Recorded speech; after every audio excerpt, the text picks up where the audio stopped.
भगवान जगन्नाथ कौन है? भगवान जगन्नाथ कलियुग के साक्षात भगवान है। जगन्नाथ अर्थात जगत के नाथ भगवान जगन्नाथ और कोई नहीं बल्कि भगवान श्री कृष्ण का ही विग्रह स्वरूप है। भगवान जगन्नाथ अपनी छोटी बहन सुभद्रा और बड़े भाई बलराम के साथ भगवान जगन्नाथपुरी में विराजमान हैं। भगवान श्री कृष्ण के इस जगन्नाथ विग्रह का वर्णन हमें स्कंद पुराण में मिलता है।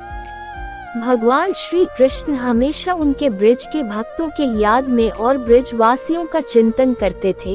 ये देख भगवान श्री कृष्ण की पत्नियों को ब्रजवासियों की भगवान के लिए प्रेम और भक्ति के बारे में जानने की उत्सुकता हुई। भगवान श्री कृष्ण की पत्नियां बलराम जी की माता रोहिणी से ब्रजवासियों के भक्ति के बारे में पूछने लगी। माता रोहिणी ने यह बात कही कि भगवान उनकी बात सुन ना सके, इसीलिए सुभद्रा को द्वार पर खड़ा कर दिया। ब्रजवासियों को भक्ति और प्रेम को माता रोहिणी से सुनकर सभी स्तब्ध हो गए। भगवान भी उनकी पत्नियों और माता रोहिणी के अनजाने में वहां उपस्थित हो गए। भगवान श्री कृष्ण के साथ छोटी बहन सुभद्रा और बालाराम भी ये सुन स्तब्ध हो गए।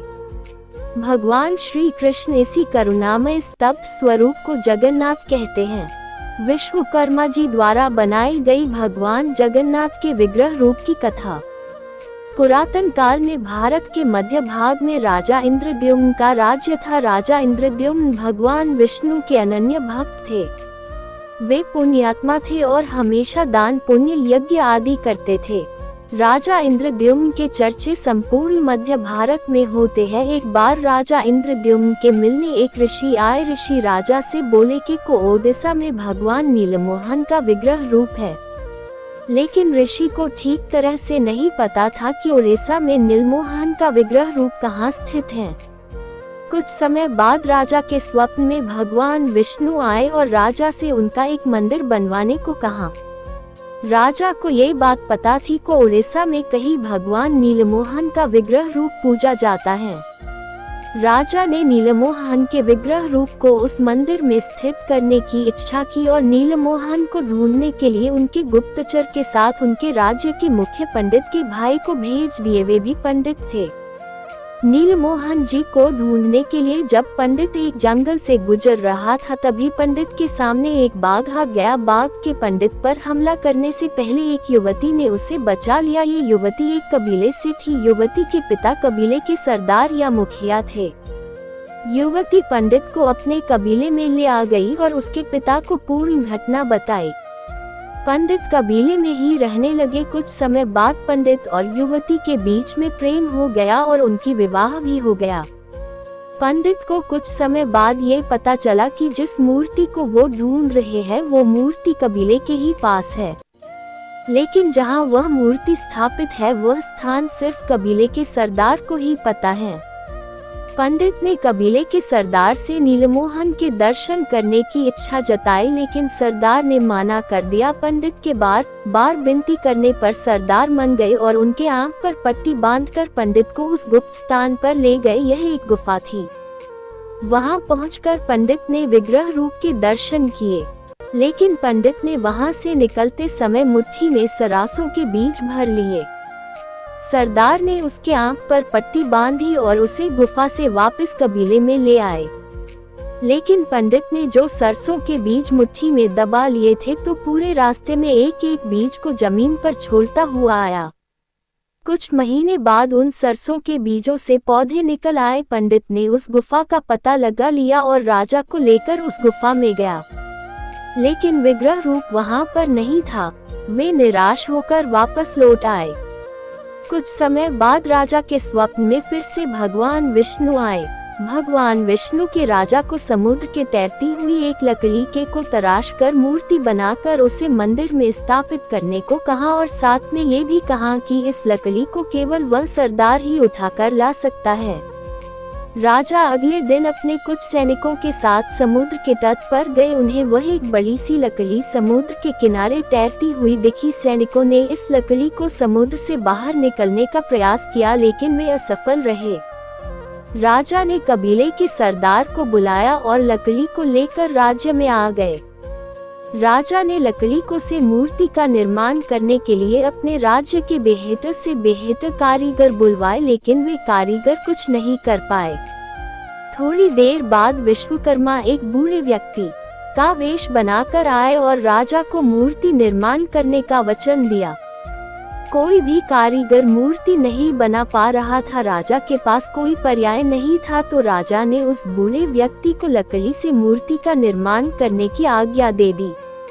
बूढ़े व्यक्ति ने लकड़ी को मंदिर के अंदर ले जाने को कहा और यह भी कहा कि जब तक मूर्ति बनकर तैयार नहीं हो जाती मंदिर का द्वार बंद रहेंगे और किसी को भी मूर्ति का निर्माण होते हुए देखने नहीं दिया जाएगा। मंदिर का द्वार बंद कर दिया गया। अगले 10 दिन तक बूढ़ा व्यक्ति ने मूर्ति का निर्माण किया और 11वें दिन वह मंदिर में नहीं था, लेकिन भगवान जगन्नाथ के साथ सुभद्रा और बालाराम जी का विग्रह रूप बनकर तैयार था। विग्रह रूप का निर्माण होने के बाद राजा ये भी पता चला कि वह बूढ़ा व्यक्ति और कोई नहीं बल्कि विश्वकर्मा थे। जगन्नाथपुरी मंदिर के रहस्य जो विज्ञान भी आज तक नहीं समझ पाया है। जगन्नाथपुरी मंदिर के शीर्ष पर लगे ध्वज का रहस्य विज्ञान के नियमों का पालन नहीं करते दिखाई है और हवा के बहने के उल्टी दिशा में लहराता है। कई बार तेज हवाओं में भी यह ध्वज हवा को चीरते हुए उल्टी दिशा में लहराता दिखा है। जगन्नाथ मंदिर के शीर्ष का ध्वज हर दिन बदला जाता है। मान्यता यह है कि अगर ध्वज नहीं बदला गया तो मंदिर अगले 18 सालों के लिए बंद हो जाएगा। जगन्नाथपुरी मंदिर के शीर्ष पर भगवान विष्णु की सुदर्शन चक्र की प्रतिमा है। ये सुदर्शन चक्र की प्रतिमा अष्टधातु 8 धातु से बनाई गई है। इसकी बनावट इतनी अद्भुत है कि पुरी के किसी भी कोने से चक्र को देखने पर यह सीधा ही दिखाई देता है। किसी भी इमारत या मंदिर पर पक्षियों का उड़ना या बैठना साधारण है, लेकिन भगवान जगन्नाथ जी के इस मंदिर पर सैकड़ों सालों में कोई भी पक्षी का ना उड़ना या बैठना असाधारण है। मंदिर के परछाई किसी भी महीने में या सुबह, दोपहर, शाम नहीं पड़ती।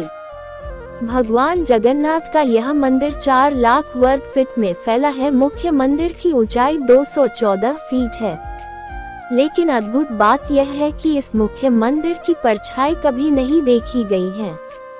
मंदिर के बाहर समुद्र की लहरों की ध्वनि आती है, लेकिन मंदिर के द्वार में प्रवेश करते ही लहरों की ध्वनि नहीं सुनी देती।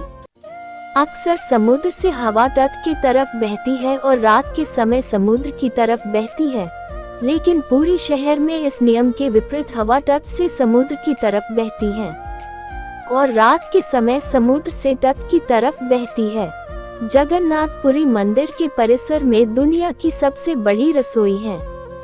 लाखों भक्तों के प्रसाद ग्रहण करने पर भी इस कभी प्रसाद काम नहीं पड़ा है और जब संध्या के समय मंदिर का द्वार बंद होता है, प्रसाद समाप्त हो जाता है।